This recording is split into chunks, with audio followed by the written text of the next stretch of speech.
लोकसभा चुनाव के जो ट्रेंड्स इस वक्त आ रहे हैं वो तो आप सब लोग देख ही रहे होंगे। इसमें क्या क्या बड़ी बातें इस वक्त समझ में आती हैं। पहली चीज़ तो ये है कि जो आप लोगों के सामने इस तरह का एक नैरेटिव बिल्ड किया जा रहा था, 400 पार तो चलिए अभी हम उस पर आएंगे, लेकिन कि नरेंद्र मोदी को कोई नहीं हरा सकता। नरेंद्र मोदी खुद अपने बारे में मोदी मोदी करके बात करते हैं कि मोदी को कोई नहीं हरा सकता। अगर इस तरह का आपके दिमाग में इन्होंने एक नैरेटिव बिल्डिंग कर ली थी, वो सब कुछ कितना गलत और झूठ है वो इस वक्त आपके सामने है। जी हाँ, आज 4 जून है और मैं बड़ी खुश हूँ कि मोदी जी का वो जो 400 पार वाला अहंकार था वो चकनाचूर हो गया है और विपक्ष की जो निरंतर प्रयास था, कोशिशें थी कि देश को इस एक्सट्रीम तानाशाही से बचाना है, उसमें वो सफल हुए हैं। पूरे रिजल्ट्स तो अभी तक आए नहीं हैं, पर क्लैरिटी है। एनडीए की 297 सीट्स, जब मैं वीडियो रिकॉर्ड कर रही हूँ उस वक्त का डेटा बता रही हूँ, और इंडिया अलायंस की 228 सीट्स हैं। तो ऐसा नहीं है कि भारतीय जनता पार्टी की कोई बहुत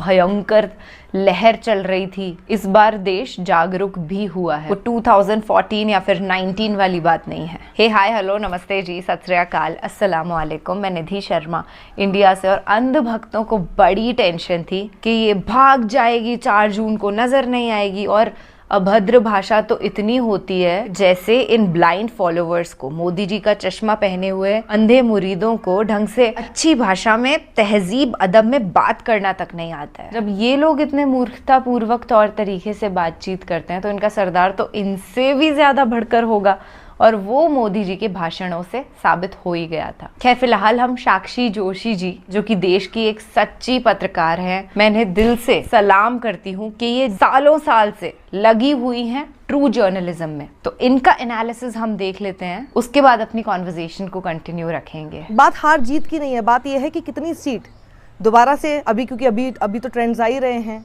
अभी तो पूरी तरह से नतीजा नहीं आया है, लेकिन जो हमें देखने को मिल रहा है, जो सीटें इतनी कम होती हुई नजर आ रही हैं। कहाँ आपके सामने 400 पार का नारा देकर ये दिखाने की कोशिश की जा रही थी कि देखिए वी आर इनविंसिबल।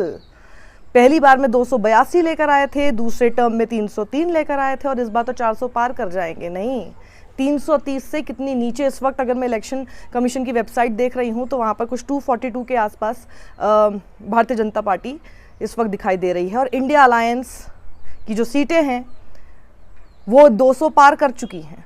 तो आप इस बात से ये अंदाज़ा लगा सकते हैं कि अगर आपके दिमाग में ये बोलने की कोशिश की गई थी, ये घर कराने की कोशिश की गई थी कि जी नरेंद्र मोदी को तो कोई भी, मतलब सिर्फ मोदी के नाम पर वोट पड़ता है, तो अमेठी में क्या हो रहा है?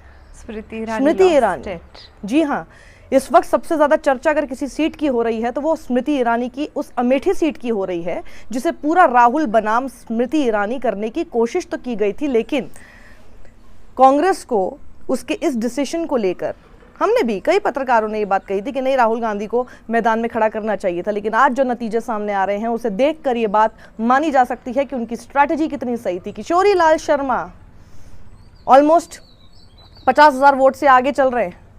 अभी ऊपर नीचे हो सकता है आंकड़ा, लेकिन ये मार्जिन सिर्फ लगातार बढ़ ही रहा है। शुरुआत से लेके अभी तक स्मृति ईरानी अपनी उस अमेठी की सीट पर, जहां पर वो दम्भ भरती थी राहुल गांधी को हराने का, उस सीट पर किशोरी लाल शर्मा से हारती हुई नजर आ रही हैं। और इसीलिए किशोरी लाल शर्मा ट्वीट करते हुए नजर आए। कौन? स्मृति ईरानी। ओह, पुराने ट्वीट्स अब वायरल हो रहे हैं। स्मृति ईरानी का एक पुराना ट्वीट सामने आया जब उन्होंने पूछा था कि कौन कहता है आसमां में सुराख नहीं हो सकता। 2019 का वो ट्वीट जब उन्होंने राहुल गांधी को हराया था, बिल्कुल बहुत बड़ी फीट थी। लेकिन जितनी तारीफ उनकी उस वक्त की गई थी, तो आज भी बताना पड़ेगा कि स्मृति जी आखिर हुआ क्या। किशोरी लाल शर्मा से आप हार गई। और यही अब मुझे याद आ रहा है, उस वक्त जब ये डिसीजन लिया गया था तब जयराम रमेश ने एक बहुत लंबा चौड़ा ट्वीट किया था और उन्होंने कहा था कि हमारी ये स्ट्रैटेजी है, अब हम पूरे का पूरा मीडिया जो एक सर्कस बनने वाला था उसको हटा दिया है, और अब हम स्मृति ईरानी को बताना चाहते हैं कि आप हारेंगी, और हारेंगी भी किससे? किशोरी लाल शर्मा से हारेंगी। और यही हुआ, किशोरी लाल शर्मा से वो हारती हुई नजर आ रही है। और आज उनका पुराना ट्वीट वायरल करते हुए फिर लोग पूछ रहे हैं, कौन कहता है आसमां में सुराख नहीं हो सकता। आप सोचिए, मंदिर बनाने के नाम पर, बिल्कुल 22 जनवरी आपको याद होगा, अयोध्या में मंदिर बनाया हमने कहकर अयोध्या कितने वोट बटोरने की कोशिश की गई। अयोध्या जो कि फैजाबाद में पड़ता है, उस कॉन्स्टिट्यूएंसी में समाजवादी पार्टी के कैंडिडेट आगे चल रहे हैं। जब तक मैं ये वीडियो बना रही हूँ तब तक वो आगे चल रहे हैं। उसी तरह से एक और जिसे कहते हैं ना कि राहत वाली खबर इस बीच ये आ रही है। देखिए कौन जीत रहा है, कौन सरकार बना रहा है, कौन प्रधानमंत्री बन रहा है, ये सब तो आपके सामने शायद बहुत हद तक क्लियर हो चुका है। लेकिन Prajwal Revanna, that sexual assaulter, वो शख्स अपनी सीट से, हासन से पीछे चल रहा है, वो हार रहा है। ये एक दिल को सुकून देने वाली खबर सामने आई। वहीं आपको याद होगी वो थिएट्रिक्स करने वाली बिल्कुल माधवी लता ऐसे ऐसे करके तीर चलाती हुई नजर आ रही थी मस्जिद के ऊपर, ऐसे करते हुए तीर चलाती हुई नजर आ रही थी। वो वैसी से काफ़ी पीछे चल रही हैं हैदराबाद में। ये सब थिएट्रिक्स, ये सब ड्रामे, नौटंकी वोट नहीं आपके लिए लेकर आती शायद। तो ये एक बड़ी बात इस पूरे इलेक्शन में अभी तक, क्योंकि ट्रेंड्स अभी आ रहे हैं, धीरे धीरे और सारी स्थितियां हमारे सामने क्लियर होंगी। कुछ सीटें होंगी जो कि अटकी हुई हैं, आगे पीछे हो रही हैं, ये सारी चीज़ें देखने को मिलेंगी। लेकिन इस पूरे चुनाव में इस वक्त अभी जो देखने को मिल रहा है, देखिए उत्तर प्रदेश से सबसे बड़ी खबर सामने आ रही है। जो सबसे ज़्यादा विपक्ष के एक नेता उभरते हुए, जो स्टार कह सकते हैं हम जिनको, दिखाई दिए हैं, वो हैं अखिलेश यादव, समाजवादी पार्टी के अखिलेश यादव। इसी बीच राहुल गांधी और प्रियंका गांधी की मेहनत रंग लाती हुई नजर आई है। लगे रहे वो लोग भी, और अभी से नहीं बल्कि भारत जोड़ो यात्रा से जो राहुल गांधी ने एक एक जो है ना जगहों पर जा जाकर लोगों से बात की, पैदल चले, जाना कि आखिर लोगों के मन में क्या है, उसी के हिसाब से उन्होंने अपना मैनिफेस्टो बनाया, उसी तरह के वादे उन्होंने किए, मुद्दों से भटकते हुए नज़र नहीं आए। प्रियंका गांधी ने काफ़ी मेहनत की, वो सब रंग लाती हुई नज़र आ रही है। इसमें एक जो जेडीयू है, नीतीश कुमार, उनको लेकर काफ़ी इस वक्त, क्योंकि आपको पता ही है कि उनको पलटू चाचा, पलटू राम कहा जाता है, बहुत जल्दी पलट जाते हैं। ये तस्वीर इस वक्त वायरल हो रही है जिसमें लिखा हुआ था कि नीतीश कुमार सबके हैं, तो अब सब कह रहे हैं कि क्या पता तोड़कर इधर की तरफ ले आए जाएं।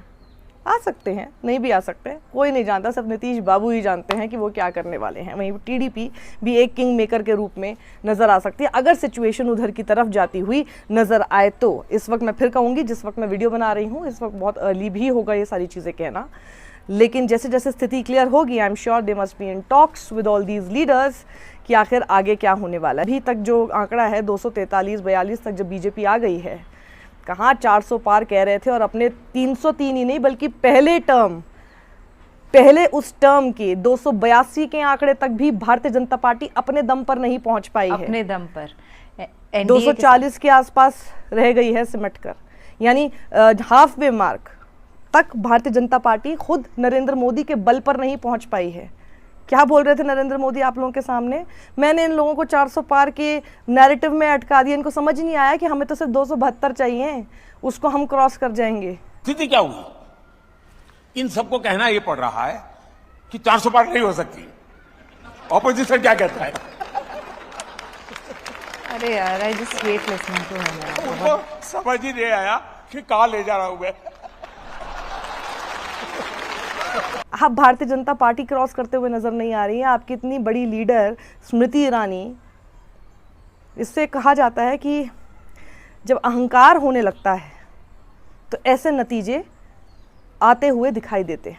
यहाँ 7,87,000 से केएल शर्मा जीत के जाएगा अमेठी से। खटा खट खटा खट खटा खट। घमंडिया कहकर इस अलायंस को उन्होंने बोला, पर शायद उनके वादे, उनके प्रॉमिसेस, उनके मैनिफेस्टो में किए गए वो जो गारंटीज थी, वो मोदी की गारंटी के ऊपर ज़्यादा हावी होती हुई नजर आई क्या लोगों को, कि इंडिया एज एन अलायंस लोगों को ज़्यादा कारगर साबित होता हुआ दिखाई दिया।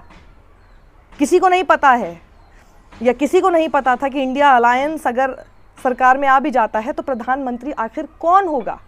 उसके बावजूद उन अलायंसेस पर अगर विश्वास दिखाया गया, इसका मतलब है कि मोदी के चेहरे के आगे कोई भी चलेगा जिसका नाम भी नहीं पता। ऐसी स्थिति क्या देश में आ गई, जिसके नतीजे आज हमें सामने आते हुए दिखाई देते हैं। और सबसे बड़ा टेक अवे जो कि इन चुनावों से सामने आता है कि ये एग्जिट पोल जो हमको मूर्ख बनाते हैं 3 दिन तक, सिर्फ हमको मूर्ख नहीं बना रहे हैं, जो बाजार जितना उलट पुलट हुआ है इस बीच में, और वो बाजार को लेकर कई लोग सवाल ये उठा रहे हैं कि क्या ये लोग मार्केट्स को प्ले कर रहे थे। बिल्कुल ये एक इन्वेस्टिगेशन का इशू है, ये बिल्कुल इस पे इन्वेस्टिगेशन होनी चाहिए कि आखिर कितने लोगों ने इतने समय में अपना पैसा बना लिया, जनता का पैसा लूट लिया अपने एग्जिट पोल के ड्रामे से, न्यूज़ चैनल्स, और कौन कौन लोग क्या एसोसिएटेड हैं। ये सब चीज़ें सामने आनी चाहिए। इनका फ्रॉड आप लोग के सामने आना चाहिए। कुछ भी एग्जिट पोल के नाम पर अपने आप को, और अभी आप चैनल्स देख लीजिए, डिफेंड करते हुए दिखाई देते। ये वही चैनल्स हैं जो कि एग्जिट पोल के समय जनता से न जाने कैसे आंख में आंख मिलाकर ये बात बोल देते हैं कि विपक्ष मैटर नहीं करता। हमें उनको इतना स्पेस देना चाहिए कि अंजना, आज लेकिन तक जैसे उन्हें चैनल पर अब अपना हमें अपने ऊपर अगले चर्चा वीडियो विपक्ष की सीटें देख लीजिए, आपके जिसके आगे जाकर, और अभी तक जिस जैसे ट्वीट्स भी इनके देखने को मिल रहे थे, जैसी एंकरिंग ये लोग कर रहे थे, अभी तो मुरझाए हुए चेहरे दिख रहे होंगे, लेकिन जिस तरह की बातें ये लोग करते आ रहे थे, ऐसा लग रहा था कि मोदी की गारंटी से ज़्यादा इन एंकर्स की गारंटी लगी हुई थी, कि गोदी की गारंटी कि आपको जिताकर ही छोड़ेंगे सर। आप सोचिए, इन सारे के सारे साम दाम दंड भेद के बावजूद, कितना कुछ इनके पास था, उसके बावजूद अगर जनता ने विश्वास दिखाया है ऐसे एक साथ मिले हुए अलायंसेस पर, तो ये समझना होगा कि ये देश चाहता तो यही है कि मुद्दों पर चुनाव लड़े जाएं, मंगलसूत्र, मुस्लिम, मटन, मछली, इन सब से दूर, बेरोज़गारी पर, महंगाई कितनी हो गई है, इन सब पर इलेक्शन लड़े जाने चाहिए। शायद ये एक बहुत बड़ा मैसेज अभी तक के आ रहे रुझानों से हमें देखने को मिल रहा है। सत्यमेव जयते। सत्यमेव जयते। जय Hind and thank you so much. इतनी खूबसूरती से साक्षी जोशी जी ने अपने इस पूरे वीडियो को प्रेजेंट किया। आई रियली अडोर हर। और स्टार्टिंग में मैं ये मेंशन करना भूल गई कि अयोध्या में बीजेपी हार गई। आप सोचिए, राम मंदिर के नाम पे मोदी ने पूरे देश में ऐसा तहलका मचाया था कि जैसे वो राम जी को लेकर के आ रहे हैं। शर्म की बात है ना, कोई घोर अज्ञानी ही ऐसा होगा जो सोचता है कि हम भगवान को लेकर के आ रहे हैं, जबकि भगवान हम सबको लेकर के आए हैं। और इसी बात से अयोध्या के जो सिटीजन्स थे वो बड़े गुस्सा हुए कि भाई तुम कौन होते हो राम जी को लाने वाले। अंधभक्त सोच रहे होंगे कि अच्छा है, आफ्टर ऑल हमारी बीजेपी जीत तो गई ही। पर ये भी गौर करने वाली बात है कि इंडिया की एक बहुत बड़ी पॉपुलेशन सच की, हक की बात करना चाहती है, मुद्दों पर वोट देना चाहती है, ना कि लफबाजी पर, नफरती बयानों पर या हिंदू मुस्लिम डिबेट पर। सबसे ज्यादा गुस्सा मुझे गोदी मीडिया पे आता है कि उन लोगों की हिम्मत कैसे हो जाती है पूरे देश के साथ खिलवाड़ करने की। देखो मोदी जी तो किस टाइप के आदमी हैं हम सब अच्छे से जानते ही हैं, देख रहे हैं उनका स्वरूप है, नहीं कुरूप है। पैसा यही तो करवा देता है ना आपसे, लालच इतना ज्यादा बढ़ जाता है कि एक इंसान अंधा हो जाता है। उसे दिखता नहीं है कि मेरे इस एक्शन की वजह से कई करोड़ों लोगों को नुकसान हो सकता है, उनको उचित जॉब्स नहीं मिलेगी, उनको महंगा खरीदना पड़ेगा सारा ही सामान, और फिर देश की दो कम्युनिटीज में फूट भी डाली जाएगी। एक कम्युनिटी को सुपीरियर दिखाया जाएगा और एक की निंदा करी जाएगी। और चाहे कुछ भी हो भैया, हम कहीं नहीं जा रहे हैं। जब ठान लिया है सच की आवाज को बुलंद करने का, तो there is no going back in the way. I hope you have a great day and great life ahead. सच के साथ खड़े रहना दोस्त। सत्यमेव जयते। जय हिंद।